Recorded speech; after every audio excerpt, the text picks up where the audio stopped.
Zato što je studirao ovu konvencionalnu ili kako je zovem. Piše na Wikipediji. Pa tako je. A šta je Wikipedija? Wikipedija je satanistička enciklopedija, prijatelji. Uđi na Wikipediju, ukucaj Miroljub Petrović, da vidiš kakva pljuvačina tamo. Ti kad uđeš na Wikipediju, nju može svako da uređuje. Ja kad uđem na Wikipediju da promenim tu pljuvačinu gde piše Miroljub Petrović, ja promenim i to stoji 30 sekundi, ili 2 minuta, ili 5 minuta. I onda onaj koji je to napisao to vrati, taj bot.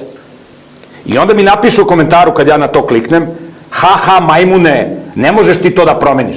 I sad ja treba sa njim, ja to treba da vraćam, da on pljuje, on će da vrati i sad ja treba da se s njim takmičim na Wikipediji oko te pljuvačine. I onda sam ja pokrenuo moj sajt miroljubpetrović.com, gde koga interesuje moj zvaničan sajt da imaju informacije o meni. Razumeš? Znači, Wikipedija je satanistička enciklopedija koju kontrolišu satanisti. Ima tu puno korisnih informacija.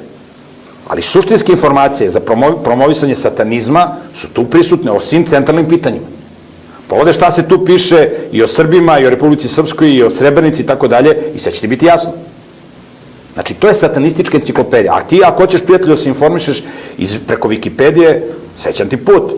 Stvarno si našao dobar izvor da se možeš da se informišeš preko Playboya ili preko nekog pornografskog časopisa.